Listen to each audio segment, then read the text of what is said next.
Greetings, नमस्ते, welcome to me and you tarot channel. ठीक है, सो आज का हमारा टॉपिक है आज शाम वो आपके बारे में क्या सोच रहे थे। ठीक है, हम थोड़ी सी कर रहे हैं एनर्जी चैनलिंग और यहाँ पे हमने लिए हैं 2-3 डेक, लेकिन उसमें से शायद हम सिर्फ 1 या 2 का ही इस्तेमाल करेंगे या फिर तीनों के तीनों। ठीक है, जनरल कलेक्टिव रीडिंग है, ये ध्यान में रखिए।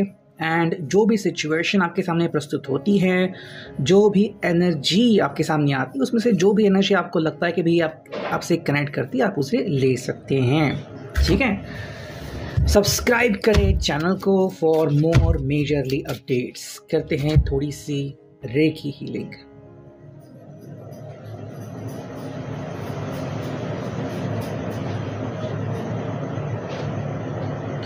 चलो अब करते हैं रीडिंग की शुरुआत। सबसे पहले लेते हैं थेरो को। रेकी देने के बाद मन एकदम शांत होता है। ओके, चलो 3 कार्ड्स मिल चुके हैं। ये चौथा, ये 5वां, ये छठा और ये है फाइनली 7वां कार्ड। 7 कार्ड आ चुके हैं, देखते हैं क्या रीडिंग मिलती है। सबसे पहला कार्ड जो हमें मिला है यहाँ पे वो है 8 of swords, Gemini, Libra, Aquarius, मिथुन, तुला, कुंभ राशि। ठीक है, हालांकि ये सभी साइंस के लिए हैं, एरीज टू पाइसिस, मेष से लेके मीन तक। तो अगर आप इस कार्ड को देख रहे हैं, जो भी राशियां इससे कनेक्टेड है, इन राशियों का प्रभाव होता है। ठीक है, तो आप इस प्रभाव को जान सकते हैं कि भाई हाँ, आपके लिए कितना कनेक्ट करता है, कितना नहीं करता। पहला कार्ड मिला है वो है 8 ऑफ सॉर्ड्स। अगर हम इसकी बात करते हैं, सो कहीं ना कहीं ये पर्सन की जो सोच है वो मतलब ऐसा है कि शायद कोई स्टेप उठाए या पर्सन ना उठाए। ठीक है, ये एक चल रहा है मन में, चल भी चलो।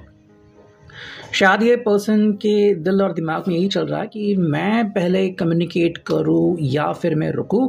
हालांकि लग रहा है कि कहीं ना कहीं से बंधन आ रहे हैं, मतलब या तो फैमिली से कुछ इश्यूज क्रिएट हुए हैं, या फिर अगर एक पहले किसी लव रिलेशनशिप में थे, वहाँ से कुछ इश्यूज क्रिएट हो गए हैं, जिसकी वजह से शायद अब नेक्स्ट स्टेप लेने से ये पर्सन परहेज कर रहा है। अगर आप शायद इनसे कम्युनिकेट करने के बारे में सोच रहे हो, अगर उनसे कम्युनिकेट होता है बहुत ही अच्छी बात, नहीं हो पाता तो इनमें से कोई एक वजह यहाँ पे हो सकती है। दूसरा कार्ड है S of cups, cancer, Scorpio, Pisces. ठीक है, आई थिंक ये पर्सन इमोशनली स्टेबल होने की कोशिश कर रहा है और बहुत ही सिंपल लैंग्वेज में शायद कम्युनिकेट कर सकता है। मतलब यहाँ पे अगर आप डायरेक्टली इनसे किसी गंभीर मुद्दे के ऊपर बात करना चाहते हो तो शायद ये पर्सन उसके लिए फ़िलहाल रेडी नहीं है। मतलब ये हल्के फुल्के जवाब दे सकता है, बाकी अगर आप इनसे कोई बड़ा सवाल पूछ रहे हो कि आप डायरेक्टली एक सीधा जवाब दो, ठीक है, कि क्या कंफर्मेशन मिलती है आपसे, तो शायद उसके लिए भी ये पर्सन फ़िलहाल रेडी नहीं है।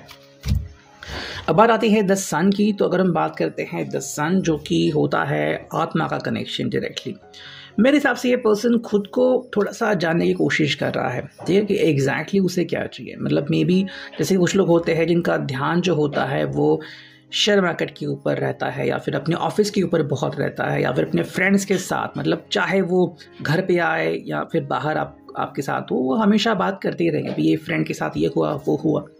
तो ये जो उनकी एनर्जी है वो कहाँ कहाँ डाइवर्ट हो रही है, ये उनको जानने की काफ़ी ज़रूरत है। अगर आप इनसे मिल रहे हो तो आई थिंक बिकॉज ये कार्ड आ गया है तो काफ़ी दिलचस्प इनकी एनर्जी हो सकती है। ये पर्सन शायद बहुत ही वाइब्रेंट हो सकता है। मतलब आप जब इसको मिलते हो तो बहुत आपको एक्टिवेटेड मोड में ये व्यक्ति मिलता है, कि हमेशा एक्टिव मोड एंड हमेशा चेहरे पे स्माइल, चेहरा खिला हुआ, एक मुस्कान। बट फिर भी जब सीरियस नहीं होते, दूसरों के बारे में बात करते हैं, तो एक क्वेश्चन क्रिएट होता है, और ये क्वेश्चन शायद मेरे हिसाब से फ़िलहाल तो बहुत ज़्यादा क्रिएट हो रहा है। नया सॉर्ड की एनर्जी है, मेरे हिसाब से क्यों ऐसा लग रहा है कि ये एनर्जी आपकी तरफ आ रही है, आपको बयां करे। मतलब अगर इस पर्सन से आप कनेक्टेड हो तो आपको जो मिल सकता है, पर जो भी पर्सन हो, ठीक है, मतलब आप मतलब ऐसा समझ लो कि ये व्यक्ति जो है इससे जो भी कनेक्टेड है टूवर्ड्स लव, उसको शायद ये मिल रहा है। अब यहाँ पे फ्रेंड्स क्यों नहीं आते, बिकॉज फ्रेंड्स से उनका ऐसा नाता नहीं है, वो बस भी काम चलाओ काइंड ऑफ थिंक करते हैं। बट यहाँ पे जो एक कनेक्शन मिलता है कि अगर आप ज़्यादा सोचते हो इनके बारे में कि ये पर्सन कमिटमेंट देगा या फिर ये पर्सन मेरे बारे में ये सोचेगा वो सोचेगा, यहाँ पे ऐसा नहीं दिख रहा।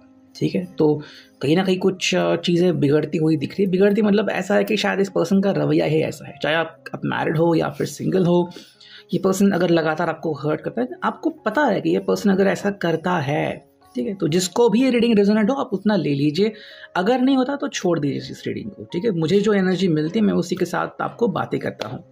तो बात आती है इस पर्सन के बारे में, तो कहीं ना कहीं ये पर्सन जो है वो आपको मतलब देखो उसका इंटेंशन आपको हर्ट करना शायद ना हो, लेकिन वो जो भी करता है वो आपको हर्ट करवाता है। तो फिलहाल उसकी जो एनर्जी है वो हर्ट करने वाली एनर्जी है, ऐसा मुझे लग रहा है। नेक्स्ट जो है वो 3 ऑफ पेंटिकल्स, यानी कि भाई आप साइड में हो और ये साइड में है वृषभ, कन्या, मकर राशि।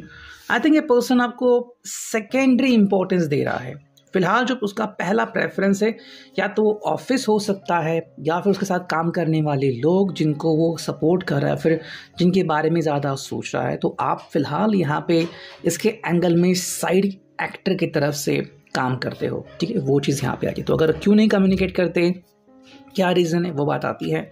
अब इस रेडी में हमें सन भी मिला और मून भी मिला, यानी कि पाइसेस मीन राशि। तो आई थिंक ये पर्सन बहुत ही लाइटली लेता है चीज़ों को, या फिर अपना गम भुलाने के लिए ड्रिंक्स वगैरह करता है।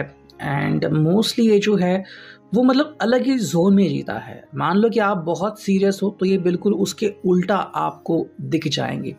तो फिलहाल अगर आप जितने भी कोशिश करेंगे इनसे बात करने की शायद कुछ हल ना निकले। यहाँ पे बात आती है प्रैक्टिकल लाइफ की, और ये पर्सन प्रैक्टिकल लाइफ के ऊपर ही ध्यान दे रहा है। सो प्रैक्टिकली जो भी मुमकिन है, वृषभ, कन्या, मकर राशि का प्रभाव है यहाँ पे। तो जो भी प्रैक्टिकली मतलब कि भाई सच में क्या हमारा अभी मिलना सही है, या फिर क्या हम थोड़ा इंतज़ार करें, या फिर क्यों ना थोड़ा सा ब्रेक ले ले, ठीक है। या फिर आप सोचो प्रैक्टिकली क्या संभव है कि थोड़ा सा फ्लर्ट करते हैं, एंजॉयमेंट करते हैं। तो ये सारी चीज़ें यहाँ पे चल रही है।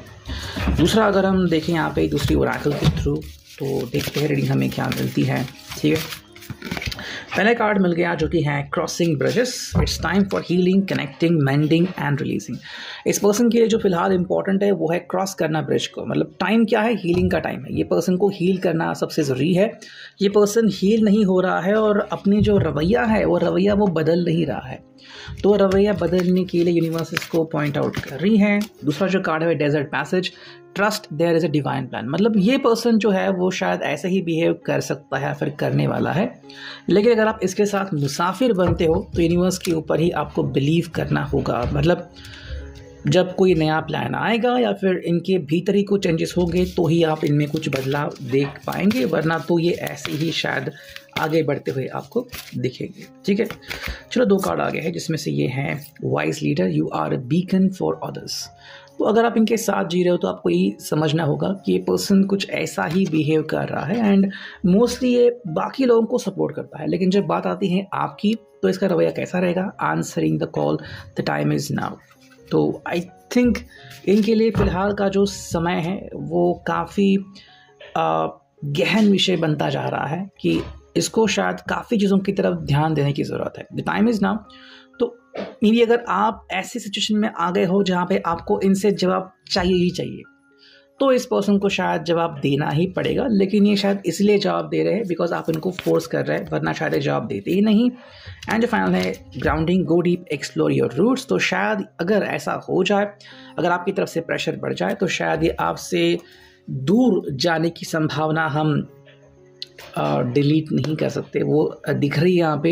ये पर्सन गुमनाम हो सकता है, आपसे कनेक्शन कुछ वक्त के लिए तोड़ सकता है या फिर आपको ब्लॉक कर सकता है कुछ समय के लिए। ये ब्लॉकिंग शायद हर समय के लिए नहीं होगी, हमेशा के लिए नहीं होगी, लेकिन फिलहाल अगर उसको आपको जवाब नहीं देना है, अगर उसको लग रहा है कि भाई you can not trust me, आप मुझे सवाल पूछते हो, तो शायद ये ऐसा कोई सिचुएशन क्रिएट कर सकते हैं। सो ये था अभी इस वक्त के लिए रीडिंग।